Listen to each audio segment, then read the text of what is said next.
मुल्क के सियासी समाजी ऐं क़ौम परस्त अॻुवाणनि चयो आहे त सिंध जी सरज़मीन, सिंध जा ॿेट ऐं सिंध जा वसीला कंहिं भी सूरत में धारियुनि हवाले न कंदासूं। अवामी तहरीक तरफ़ां कराची जे हिकु होटल में क़ौमुनि जी ज़मीनुनि ते धारियुनि जी वालार जे उनवान हेठि सेमिनार मुनक़िद कयो वियो। सेमिनार में अवामी तहरीक जे मरकज़ी सदर डॉक्टर रसूल बख्श खासकेली, नून लीग सिंध जे सदर शाह मोहम्मद शाह, सज्जाद चांडे, SUP जे रोशन बुरड़े, एजाज सामटे, अवामी जमहूरी पार्टी जे नूर नबी राहू जे, जियसिन महाज जे, अब्दुल खालिक जोणे जे, गुलहसन कलमती, शीमा करमाणी, बख्शल थले ऐं ॿियनि शिरकत कई।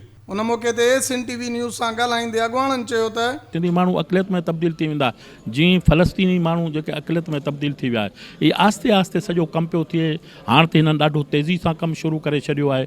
50,000 एकड़ हिनखे ॾिनी अथनि, मलक रियाज़ खे 50,000 ॿी पिया ॾियनि, DHA लखें एकड़। सिंध सां मुसलसिल जेको हिननि माज़ी जे गुज़िरियल पीपुल्स पार्टी जी हुक्मरानी में वधि खां वधि नाइंसाफ़ी थी आहे।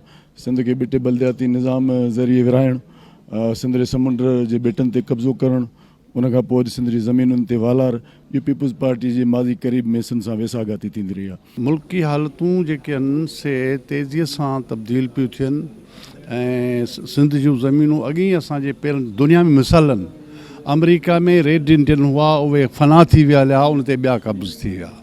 इसराइल फ़लस्तीनी जे ज़मीन ते इसराइली यहूदी कब्ज़ो करे रहिया, फना थी हलिया।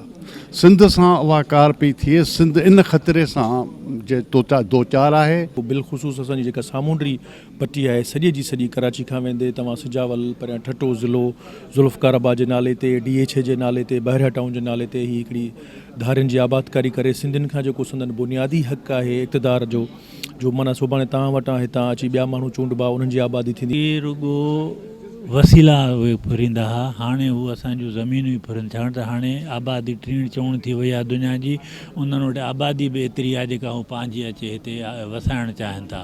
ॿेले खातियूं ज़मीनूं, वाइल्ड लाइफ जी ज़मीनूं, सभ जूं ज़मीनूं हिननि खे ॾेई थियूं आहिनि ऐं वॾे पैमाने ते हिकिड़ी जेका आहे हाउसिंग स्कीमूं ठहनि पियूं, जंहिंसां लॻे थो सिंधी डेमोग्राफी खे तब्दील करण जी हिकिड़ी पूरी मुनज़म साज़िश आहे। तो गुज़िरियल केतिरनि सालनि खां सिंध जो माण्हू एहतजाज करे पियो त हीअ सिंध जी ज़मीन ते कब्ज़ो ख़तमु कयो वञे ऐं गैर क़ानूनी जेके ज़मीनूं हज़ारनि लखनि जी तइदाद में हिननि अलाट कयूं आहिनि एकड़, उहे सभु कैंसिल कयूं वञनि।